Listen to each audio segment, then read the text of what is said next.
Para sa pagbubulay-bulay po ng salita ng Panginoon, please turn with me to 1 John chapter 2 verse 12 hanggang sa 14. Unang Juan kapitulo 2 versikulo 12 hanggang sa 14. At ito po ang sabi ng salita ng Panginoon. Mga munting anak, kayo'y sinusulatan ko sapagkat ipinatawad sa inyo ang inyong mga kasalanan dahil sa kaniyang pangalan. Mga ama, kayo'y sinusulatan ko sapagkat inyong nakilala siyang nagbuhat pa ng pasimula. Mga kabataang lalaki, kayo'y sinusulatan ko sapagkat inyong dinaig ang masama. Mga anak, kayo'y sinusulatan ko sapagkat inyong nakilala ang ama. Mga ama, kayo'y sinusulatan ko sapagkat inyong nakilala siyang nagbuhat pa ng pasimula. Mga kabataan, kayo'y sinusulatan ko sapagkat kayo'y malalakas at ang salita ng Diyos ay nananatili sa inyo at inyong dinaig ang masama. May the Lord bless the proclamation of His word tonight. Itong mga bersikulo na ating pagbubulay-bulayan po sa gabing ito, bagamat maiksi lamang po ay nagbibigay po sa atin ng glimpse sa pastoral heart ni Apostle John. And binibigay din po sa atin ng ating teksto ang progressive reality ng paglagong spiritual within the household of God. Iba't iba po ang antas ng maturity sa mga tao ng Diyos sa loob ng iglesia. Si Apostle John, the beloved disciple, at tinugurian po siya na Apostle of Love, ay sumusulat po sa atin na meron pong tender urgency at inaddress po niya ang tatlong antas ng spiritual maturity within the Church of the Lord Jesus Christ. Hindi po upang i-divide or bigyan ng division ang iglesia, but to unite and encourage. At naunawaan po natin na ang church po, mga kapatid, ay isang visible assembly. Of course, we believe in the invisible church, the universal church, but majority of the passages in the New Testament referring to the church is talking about the visible assembly of baptized believers na tinawag po ng ating Panginoon, pinag-isa sa ating Panginoong Hesukristo sa isang iglesia at tayo po ay sama-sama na lumalago sa kaniyang biyaya. So, in other words, itong passage na ating pagbubulay-bulayan ngayong gabi ay nangungusap po sa atin directly bilang isang dynamic living organism in the Church of the Lord Jesus Christ. So ang pakay po natin ngayong gabi ay i-unpack po natin ang mga verses na ito at tingnan po natin kung paanong si Apostle John na sa ilalim ng pagkilos ng banal na espiritu ay nagministeryo sa mga banal na kanyang sinulatan at nagbibigay din po ito ng practical application sa atin para sa ating paglagong espiritual sa biyaya at pag-ibig. Now, kung napapansin po ninyo, nag-i-employ po si Apostle John ng tinatawag na repetition. Di ba? Inulit-ulit po niya ang mga statements po niya dito. Hindi po ito redundancy, mga kapatid, kundi emphasis po ito. It is emphatic. Ina-underscore po ang essential na mga katotohanan sa bawat grupo na ina-address po ni Apostle John. And he's not simply saying the same thing twice. Nire-reinforce po ni Apostle John, binibuild up po niya ang mga banal na kanyang sinulatan ng kanyang liham. At meron pong apat na bahagi ang ating pagbubulay-bulay ngayong gabi. Una, the foundation for all. The foundation for all. Pangalawa, the knowledge of the ancient one. Pangatlo, strength in the word. Kalakasan na nakukuha natin mula sa salita ng Diyos. At pang-apat, the unity of the household of Christ. Naway tulungan po tayo ng ating Panginoon sa ating pagpapatuloy sa pagbubulay-bulay ng kaniyang salita. Dumako na po tayo sa unang punto. The foundation for all. Ang sabi po ng verse 12, mga kapatid, mga munting anak, kayo'y sinusulatan ko sapagkat ipinatawad sa inyo ang inyong mga kasalanan dahil sa kaniyang pangalan. Ano ba itong foundation para sa lahat? Ang pundasyon po para sa lahat ng mga mananampalataya is that ang kanilang kasalanan, ang ating kasalanan ay pinatawad na ng Diyos, past, present, and future. Inuumpisahan po ni Apostle John ang kanyang address sa mga munting anak, mga little children. And immediately, nilalatag po ni Apostle John ang cornerstone ng ating Christian life. I am writing to you, little children, because your sins are forgiven for His name's sake. Ang tanong dito, mga kapatid, sino-sino ba itong little children na inaddress po ni Apostle John? In this context, malinaw na ang little children na kinakausap ni Apostle John dito ay ang mga bagong converts, mga bagong hikayat, mga bagong ligtas, mga bagong kaluluwa na nadagdag sa iglesia ng ating Panginoong Hesukristo. They are spiritual infants. At marahil ay ginagrapple pa po nila ang full implication ng kanilang pananampalataya. But nevertheless, malinaw na sila po ay na kay Kristo.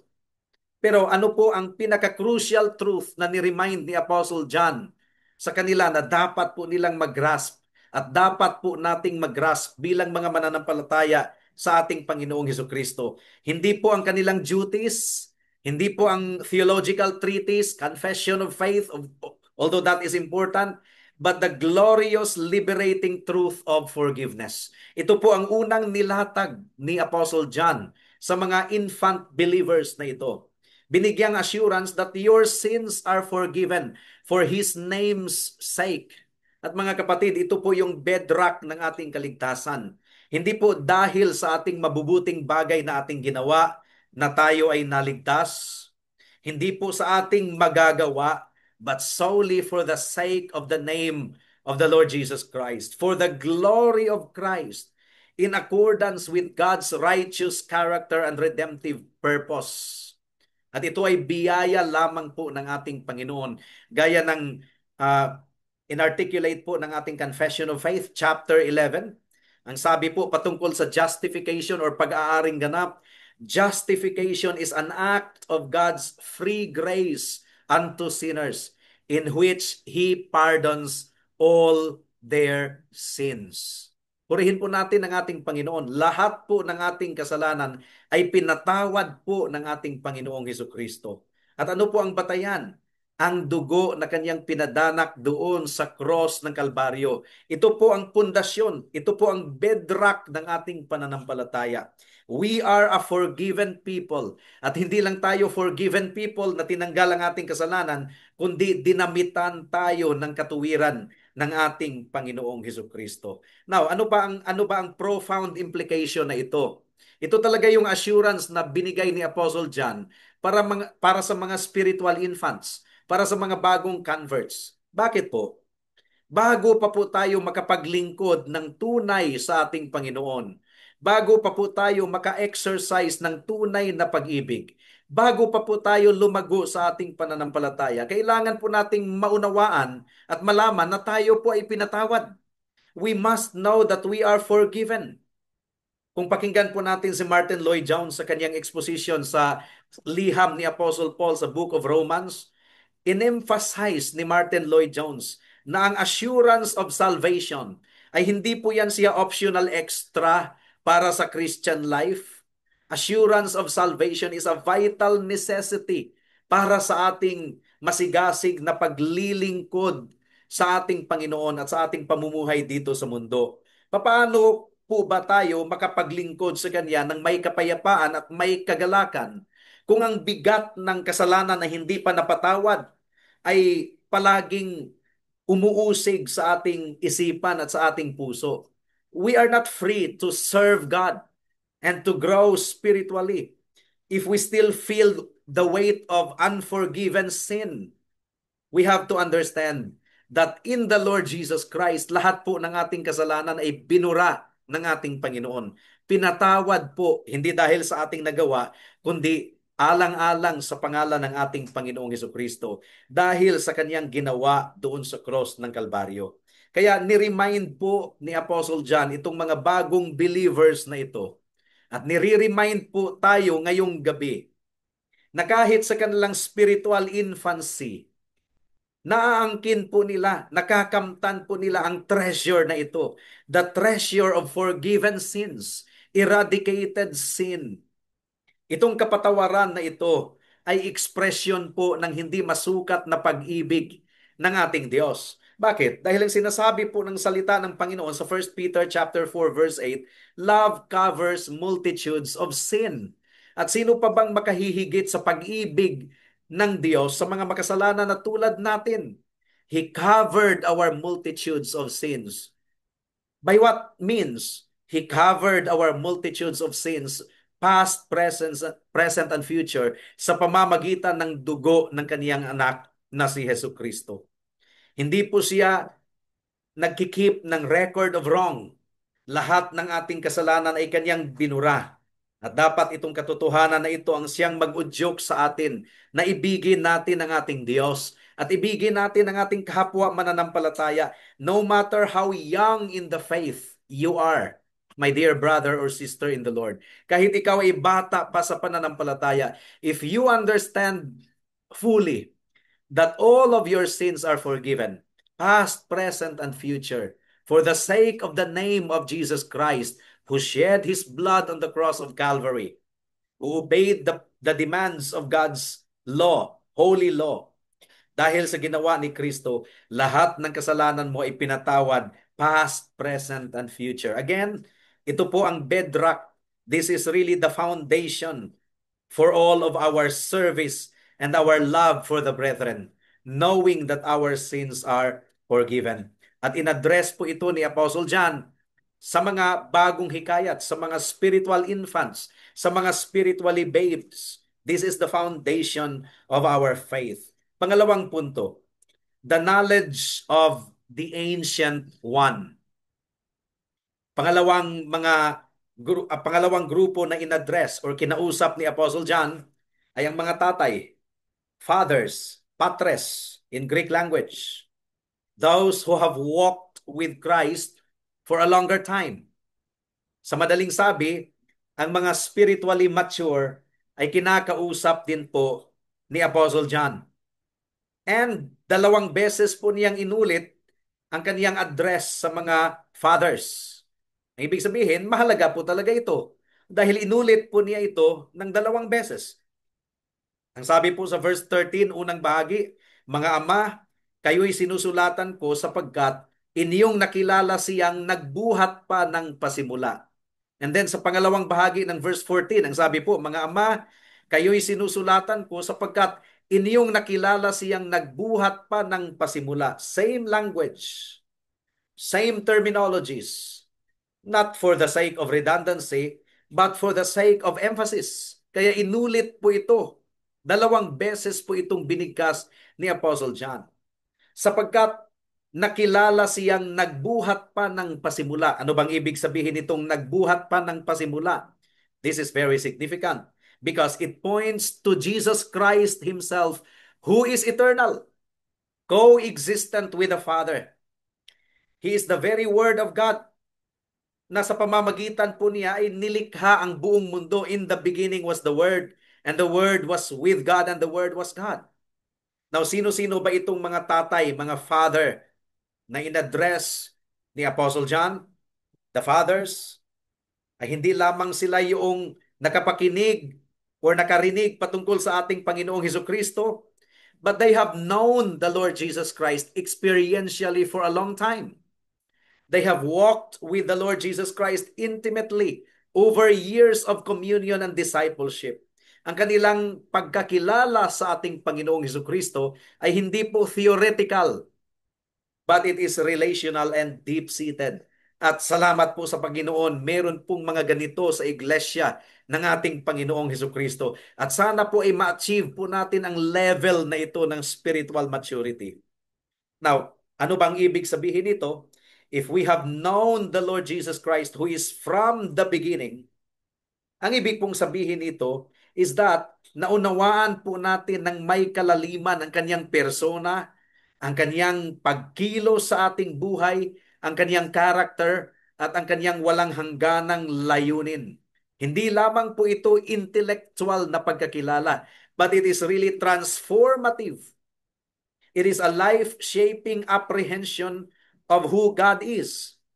Now, itong mga spiritual fathers na kinausap po ni Apostle John, kung tunay nga na nakilala nila ang ating Panginoong Hesukristo ng may kalaliman at ang ating Panginoon ay pag-ibig, Christ is the very essence of love. Then, hindi po natin ma-imagine na sila po ay hindi po characterized by love sa kanilang pagkilos sa loob ng iglesia. If they really have known the Lord Jesus Christ for so long, and Christ is the very essence of love, it is impossible na hindi po sila mamuhay sa pag-ibig. And one of the marks of spiritual maturity is that lumalago din sa pag-ibig para sa mga kapatiran. Pag-ibig para sa Diyos at pag-ibig sa mga kapatiran. Ayon pa kay James Smith, ini-emphasize po talaga niya ng tunay na pagkakilala sa ating Panginoon, hindi po ito abstract, but it is really practical. Ayon pa kay James Smith, to know God truly is to love Him supremely. Now, kung talagang kilala natin si Kristo, how can we not love Him supremely? Kung talagang kilala natin ang ating Diyos, how can we not love God supremely? And how can we not love the brethren na objects din ng pag-ibig ng ating Panginoon? Para sa mga spiritual fathers, ang kanilang paglakad kasama ng ating Panginoong Hesukristo sa loob ng matagal na panahon, mahabang panahon, ang kanilang abiding love for God and consequently, para sa kanilang mga kapatiran, ay dapat pong maging lantad. Ang mga spiritual fathers, kinakausap ni Apostle John na i-exemplify itong unconditional love na ito sa mga kapatiran. I-exemplify itong sacrificial love na ito and even initiating love. Na sila ay maging haligi ng biyaya, haligi ng pagtitiis, pagpapasensya, haligi ng karunungan sa loob ng iglesia ng ating Panginoong Hesukristo. Dahil ang kanilang knowledge sa ating Panginoong Hesukristo na walang hanggan, their knowledge of Him should ground them in unwavering love even amidst trials and changes. Kaya, ang mga spiritually mature brethren in the church, sila talaga ang nagpaparaya. Sila talaga ang nagpaparaya alang-alang sa pag-ibig. Sila ang nagpaparaya alang-alang sa kapayapaan because Jesus Christ, their Master, is the Prince of Peace. Yan po ang pangalawang punto. The knowledge of the Ancient One, ang ating pagkakilala sa ating walang hanggang Diyos, ang siyang mag-udyok sa atin na ipamuhay ang pag-ibig dahil ang ating Diyos ay pag-ibig. Pangatlong punto, the strength in the Word, ang kalakasan na buhat sa salita ng Diyos. So, ang kinakausap ni Apostle John, pangatlo, ay ang mga kabataan, mga young men. They overcome the evil one. Sino-sino ba itong mga kabataan? I write unto you, young men. They are the vibrant, energetic members of the church. Sila po ay nasa prime ng kanilang spiritual vigor. Sila ay zealous para sa gawain ng Panginoon at aktibo sa paglilingkod sa ating Panginoon. Ang description po ng ating Panginoon sa kanila ay napaka-stirring. Ang sabi po dito, I am writing to you, young men, because you have overcome the evil one. At mas pinapalapad pa po ito ni Apostle John sa verse 14, pangatlong bahagi. Ang sabi po ng verse 14, I write to you, young men, because you are strong, and the word of God abides in you, and you have overcome the evil one. Sino ba itong evil one na ito? Wala nang iba kundi si Satanas, ang kaaway ng ating kaluluwa. Ano bang ibig sabihin itong overcoming the evil one? Hindi ibig sabihin na na-eliminate na po natin ang presensya ni Satanas or ang influence niya sa ating buhay. No, no, no, no, no. Hanggat nandirito pa po tayo hanggat hindi pa pinarusahan ng Panginoon si Satanas habang buhay doon sa impyerno, ay mararanasan pa rin natin ang kanyang pag-aatake sa iglesia at sa ating individual na buhay. Remember John chapter 10 verse 10, the enemy comes to kill, to steal, and to destroy. And First Peter chapter 5 verse 8 tells us that Satan is roaming around like a roaring lion looking for someone whom he may devour. And no one is exempted because as long as we are God's people, we are objects of Satan's diabolic attacks and his hatred. Tandaan po natin yan mga kapatid, mga kaibigan. So ano bang ibig sabihin itong na-overcome natin ang evil one?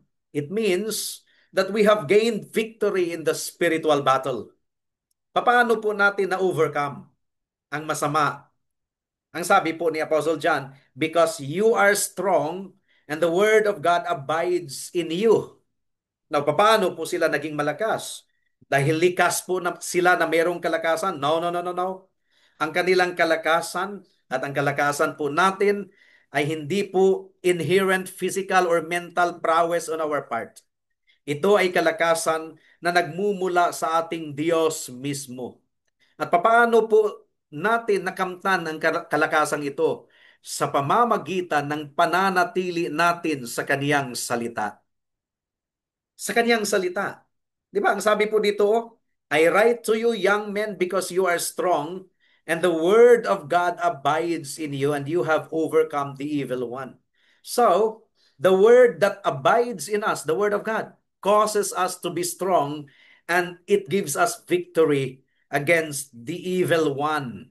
Hindi po nagmumula sa atin ang ating kalakasan, kundi nagmumula sa Diyos sa pamamagitan ng kaniyang salita. Ang salita ng Diyos ay makapangyarihan. Ang sabi po ng Hebrews chapter 4 verse 12, the word of God is living and active.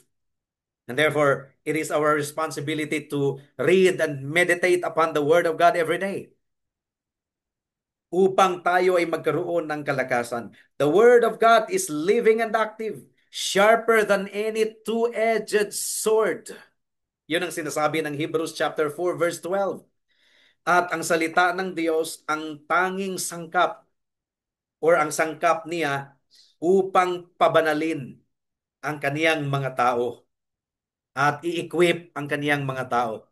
There could be no growth in sanctification apart from the Word of God. Young men, mga kabataan, they are engaged in the front lines of ministry and spiritual warfare. Nangangailangan po tayo ng kalakasang ito. Dahil kino-confront po natin ang mundo, ang hatred ng mundo, ang temptation, mga tukso ng mundo, at ang mga pakana ng dyablo. Ang katotohanan na ating pinoproklamar, ang ebanghelyo po mismo, ang ating pangunahing sandata po mga kapatid, mga kaibigan. At nire-remind po tayo ni Apostle Paul sa Ephesians chapter 6 verse 17 that the word of God is the sword of the Spirit. The sword of the Spirit which is the word of God. Again, inulit po ni Apostle John ang kaniyang sinabi sa verse 14 patungkol sa mga kabataang lalaki. And it is a vital reminder.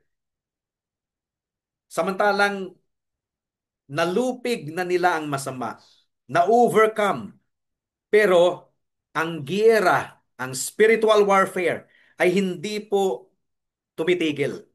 Nananatili po ito habang buhay pa tayo dito sa mundo.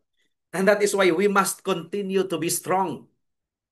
We must continue to ensure that the Word of God abides in us and we abide in the Word of God.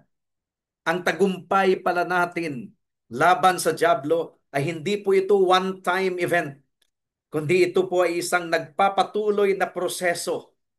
Nagpapatuloy na proseso, mga kapatid, mga kaibigan. Spiritual warfare is everyday, kaya wag po tayong umasa sa nakaraang tagumpay, sa past victories. Patuloy tayong magbubulay-bulay sa salita ng Diyos at patuloy nating i-apply ang banal na kasulatan sa ating buhay. Past victories should not lead us to complacency, kundi ang mga nakaraang tagumpay ang siyang magsisilbing fuel para sa atin upang ma-renew natin ang ating commitment sa nagpapatuloy na digmaan ng pananampalataya. Ayon pa kay John Owen sa kaniyang works on spiritual warfare, Ini-emphasize po niya ang necessity ng isang Christ-centered, word-saturated living upang mapagtagumpayan po natin ang tukso at ang pakana ng dyablo. Ang mga kabataang lalaki with their zeal, they must be grounded in the Word of God, or else ang kanilang passion, ang kanilang sigasig ay ma-misdirected. Diba? Misguided zeal, misdirected zeal, or kung hindi po magabayan ang kanilang sigasig sa salita ng Diyos, sila po ay mapapagod at magiging bitter sa digmaang Kristiyano. Ang ating active Christian love is indeed a potent weapon against hatred. Pero kinakailangan po itong masustenar sa kapangyarihan ng salita ng Diyos. And that leads us to the fourth point of our meditation today, the unity of the household. Sa loob ng tahanan ng Diyos, sa loob ng sambahayan ng ating Diyos, meron pong mga spiritual infants na kailangan po nating ma-assured na ang kanilang kasalanan ay pinatawad. This is the bedrock of our faith.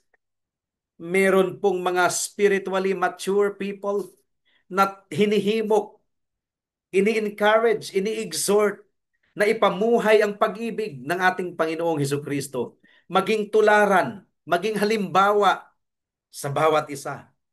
At sa sambahayan ng Panginoon, meron pong mga young men, mga frontline in the ministry.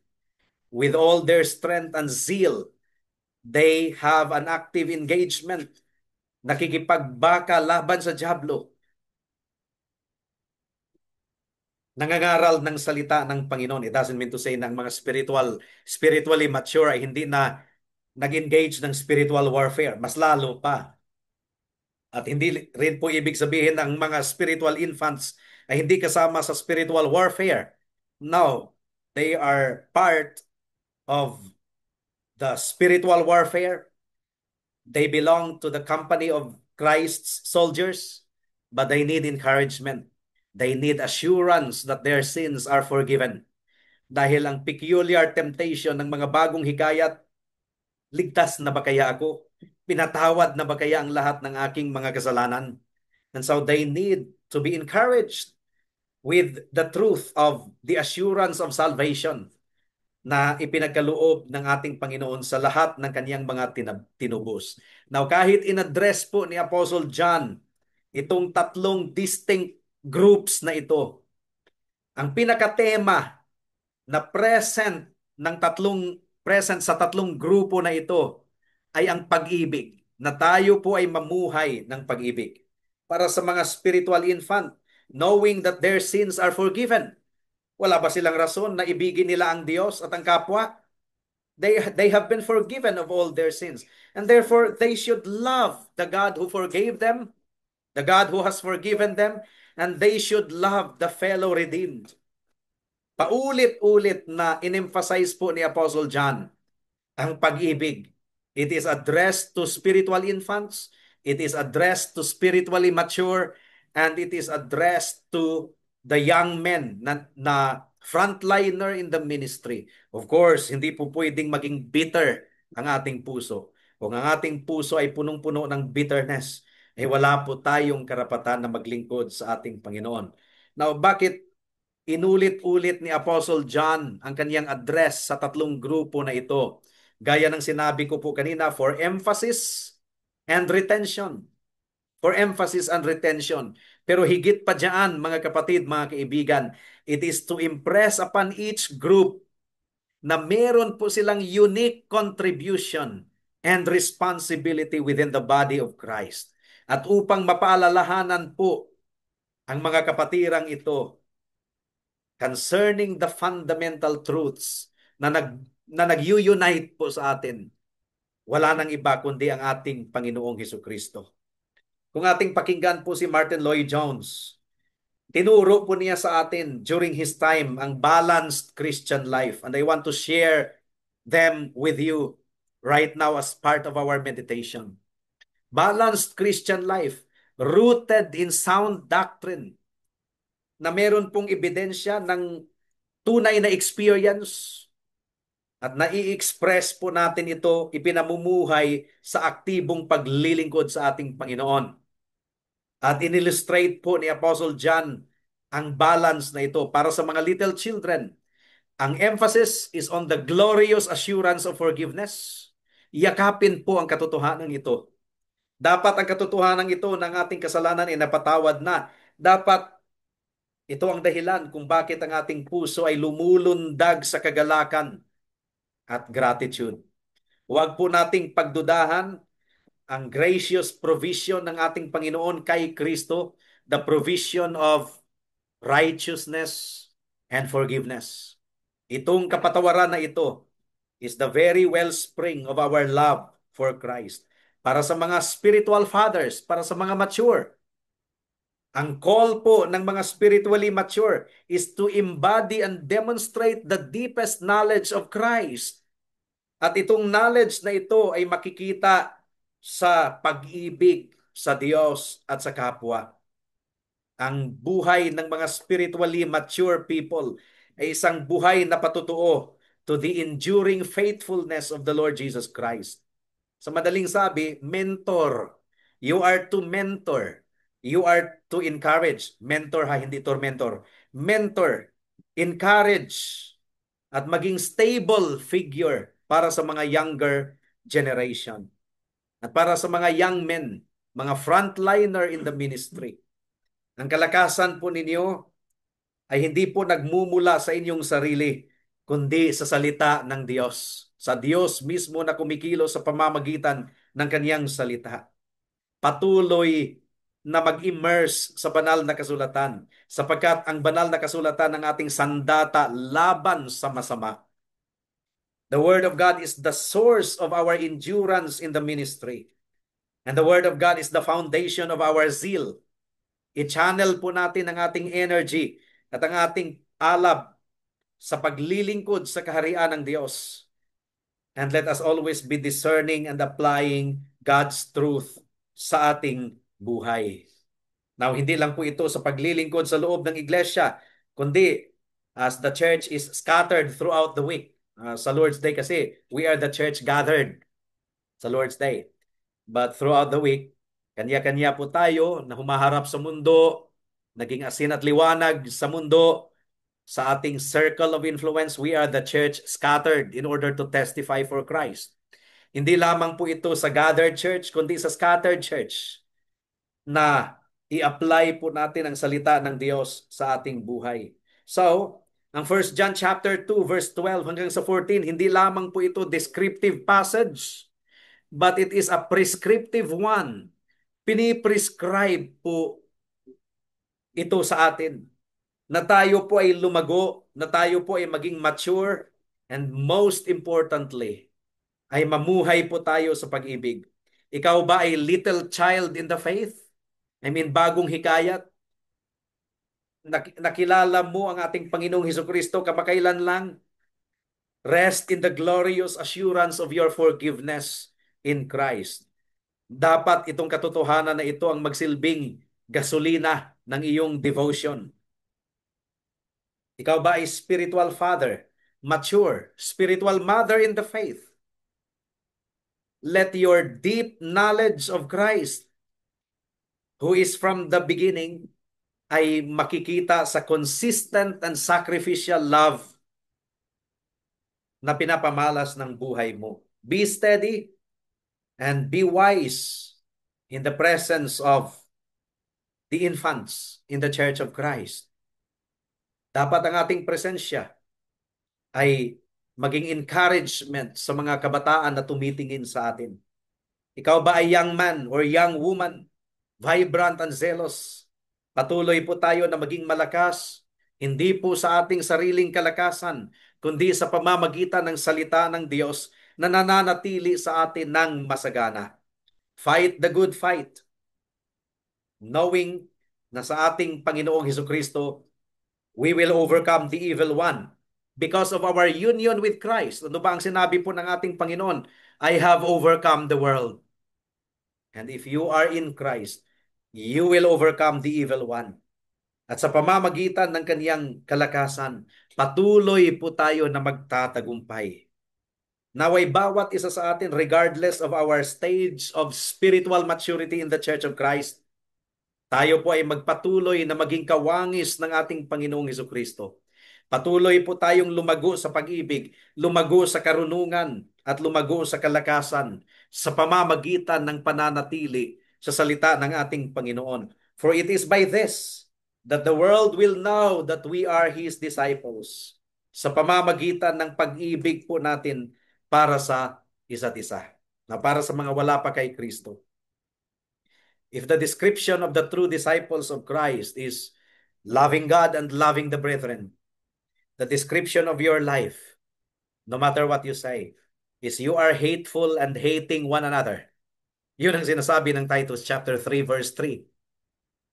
Hateful and hating one another. Children of wrath just like the rest.